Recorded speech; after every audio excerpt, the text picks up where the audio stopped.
আমি কি বলবো আমি নিজেই বুঝতে পারছি না, কোথা থেকে শুরু করবো আর কীভাবে বলবো। আমি নিজেই এতটা মানে অবাক হয়ে যাচ্ছি। হ্যালো এভরিওয়ান, আমি আরতি চলে এলাম আজকে আবারও একটা রাখি স্পেশাল নতুন রেসিপি নিয়ে। রেসিপিটা যখন বানাচ্ছিলাম প্রচুর ভয় কাজ করছিল, কিন্তু আমি যে পারফেক্ট একবারেই এটা বানিয়ে নিতে পারবো এটা আমি কখনো ভাবিনি। আজকে ফার্স্ট টাইম বানালাম, তোমাদের সাথে ডিরেক্ট শেয়ার করলাম, আর এত সুন্দর হবে আমি ভাবিনি। আর এই রেসিপিটা আমার সব থেকে ফেভারিট। তোমরা কারা কারা খেতে ভালোবাসো অবশ্য কমেন্ট করবে। ভালো লাগলে রেসিপিটা লাইক শেয়ার কমেন্ট, আমার পেজটাকে ফলো, ইউটিউব চ্যানেলটাকে সাবস্ক্রাইব করতে ভুলবে না। দিলখুশ বা মাইসুর পাক, এটা নাম সবাই শুনেছ। বিশেষ করে লোকাল ট্রেনে দেখবি মাইসুর পাকগুলো পাওয়া যায়, তবে সেটা খেলে দাঁত ভেঙে যাবে এরকম শক্ত। বাট এটা যে এত সফট হয়েছে মুখে দিলেই মিলিয়ে যাচ্ছে, মানে আমি না ভাবতে পারিনি। আই অ্যাম অবাক বলতে গেলে, এত সুন্দর। আর কালারটাও কত সুন্দর এসছে দেখো। তো কী করতে হবে ফার্স্টে, আর 1 কাপ বেসনে 1 কিলো একদম মাইসুর পাক বানিয়ে নিতে পারবে। 1 কিলো ভাবতে পারছো, 1 কাপ বেসনে। মেজারিং কাপ একটা নিয়ে নেবে, একটা কাপ নিয়েছি, মানে 1 কাপ বেসন নিয়ে আমি ওটাকে চেলে নিয়েছি। তারপরে ওই মাপে, মানে ওই মেজারিং কাপে 2 কাপ তেল গরম করে নিয়েছি, সাদা তেল। তোমরা চাইলে এটা ঘিয়েও বানাতে পারো, আর ঘি তেল মিক্স করেও বানাতে পারো। আমি শুধু তেল দিয়েছি ব্যাস। তারপরে এবার 2 কাপ চিনি 1 কাপ জল দিয়ে ভালো করে ফুটতে দিয়েছি।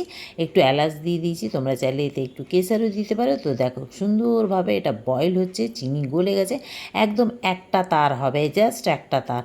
তো একটা তার যেই হবে অমনি আমি এতে বেসনটা দিয়ে দেবো, আর চিনির মধ্যে বেসনটা দিয়ে ভালো করে একটা হুইস্কারের সাহায্যে এটাকে হুইস্ক করে নেবো। আর ওদিকে আমি কি করেছি, একটা কেক মোল্ডকে একদম ঘি লাগিয়ে রেডি করে রেখেছি একটা বাটার পেপার দিয়ে। বাটার পেপার না দিলেও চলে, তবে এতে 1 চামচ করে গরম ওই যে তেলটা করে রেখেছি ওটা ঢালতে থাকতে হবে, আর এটা কিন্তু মিক্স করতে থাকতে হবে। তবে আমার হাত প্রচুর ব্যথা হয়ে গেছে, সত্যি বলছি, হাত এমন ব্যথা হয়েছে যে কিছু বলার নেই। তবে ভালো জিনিস খেতে গেলে ব্যথা হলেও আপত্তি নেই।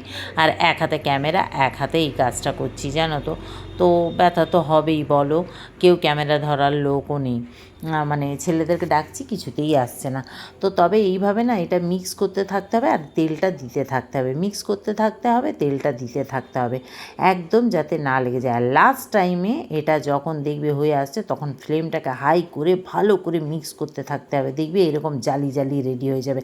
আর একদম দেরি করা চলবে না, সাথে সাথে ওই মোলটা যে রেডি করে রাখা আছে ওর মধ্যে দিয়ে দিতে হবে। তবে আমি একটা ভুল কী করেছি, এটা খুন্তি দিয়ে চেপে দিয়েছি, এটা চাপা চলবে না, জাস্ট কোণগুলো একটু ফিল আপ করতে হবে, আর জাস্ট এইভাবেই রেখে দিতে হবে। তবে এত সুন্দর হবে আমি ভাবিনি, এত সুন্দর হয়েছে, এত সুন্দর খাস্তা হবে এটা তো আমি ভাবিনি। কালারটাও কিন্তু এত সুন্দর এসছে। ব্যাস এটাকে এবার জাস্ট 15 মিনিট, 15 থেকে 20 মিনিট এইভাবে রেখে দেবো, কোনো ফ্রিজে নয়, কিচ্ছু নেই। ব্যাস 15 থেকে 20 মিনিট এটা এই জন্য রেখে দিতে হবে। এটা একটু মানে গরম থাকতে থাকতে কাটতে হবে, নাহলে একদম টাইট হয়ে গেলে কাটতে পারবে না। তো দেখো কি সুন্দর জালিদার হয়েছে, দেখেই বুঝতে পারছো তোমরা। এত সুন্দর গন্ধ বেরোচ্ছে, এত সুন্দর গন্ধ বেরোচ্ছে যে আমি বলে বোঝাতে পারবো না। আমি যখন কাটছিলাম না তখন না কি ভয় লাগছিল যেন, এতটাই খাস্তা হয়েছে যে একদম ভেঙে ভেঙে যাচ্ছিল। সত্যি মানে আমি এতটাই মানে কি বলবো, আমি না কথা বলতে পারছিলাম না ওই সময় যখন ভয়েসটা দিচ্ছে। আমি নিজে এত আনন্দ মানে পেয়েছি এটা বানিয়ে। আমি ফার্স্ট টাইম বানালাম, তবে সবসময় ভাবতাম আমি বানাতে পারবো কি পারবো না।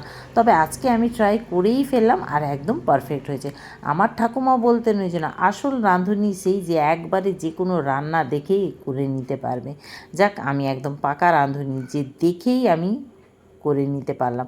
তবে এটা আমি একজনের কাছ থেকে জেনেছিলাম অনেক দিন আগে, তো করব করব ভেবে করা হয়নি। দেখো কতটা খাস্তা হয়েছে, দেখেই বুঝতে পারছো।